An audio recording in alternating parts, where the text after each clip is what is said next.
Welcome to Business Middle East. This week we focus on Egypt's recovery efforts.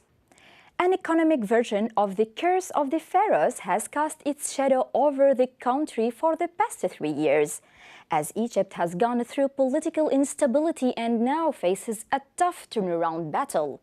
As a first step, the Cairo government is moving to restore investors' confidence by raising money on the international bond markets and is launching a major expansion of the Suez Canal.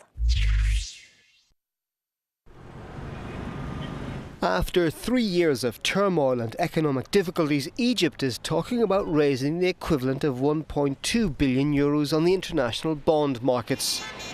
Kuwait is also being spoken of as a possible financial aid donor as it prepares to sign a trade and industry cooperation agreement with Egypt. Recently appointed Finance Minister Hany Dimian says the government is open to different sources of financing, depending on how much it needs and when, either from global investors or even an International Monetary Fund loan. President Abdel Fattah al-Sisi has introduced controversial economic reforms, including cutting energy subsidies and increasing taxes to further reduce the budget deficit. One way of boosting the economy is the expansion of the Suez Canal to allow use by bigger ships and to cut waiting times. Contracts have been awarded to 6 international firms from the Emirates, the Netherlands, Belgium and the US. The ambitious programme is for work to be completed in August 2015. Meanwhile, Moody's has raised Egypt's credit rating outlook from negative to stable, citing greater institutional stability. Reflecting improving investor confidence, the Cairo Stock Exchange has risen 12% over the past 3 months. For more perspective on Egypt's road to recovery, we are joined by Al-Hammoury, Chief Market Strategist at ADE Securities in Abu Dhabi.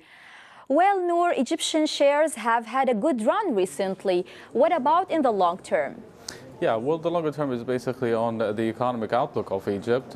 Somehow we've seen some noise lately about the economic situation, and after the new president came in, and there were some kind of a development. But however, that we've seen also some kind of projects, especially from the Suez Canal. However, right now we've seen that the EGX 30 index recovered significantly above, or from 8,500 last week toward like 9,400 so far. So basically this is the level that everybody will be looking at, and it's also near the record high. So we believe that on the longer term it's going to be, or it's going to continue to be attractive, especially with more and more projects coming into Egypt, and also the banking sector remain solid and also remain very attractive at the financials, all the financial markets.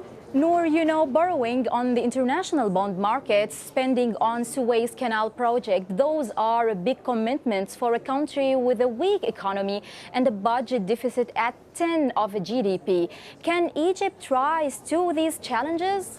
Well, there were challenges at the beginning of the revolution. However, right now we've seen some sort of very good recovery from what's happening right now in Egypt, especially after the government took a lot of austerity measures as well. Even that the Suez Canal is a huge project. However, we've seen the IPO. It was oversubscribed significantly as well. So basically, even with the current situation, the borrowing, I mean, Egypt has been borrowing since a long time now. So it's not a very big concern. And don't forget that the Gulf area is injecting a huge liquidity in Egypt, and huge liquidity also in the projects in Egypt. So there's no concerns on the long term about the debt or about the rating of Egypt. A few weeks ago, we've seen one of the agencies, or the credit agency, came in and they changed the outlook from negative to stable. So this was another good reason for investors to continue to restore confidence again in Egypt. So we don't think so that Egypt on the longer term will be affected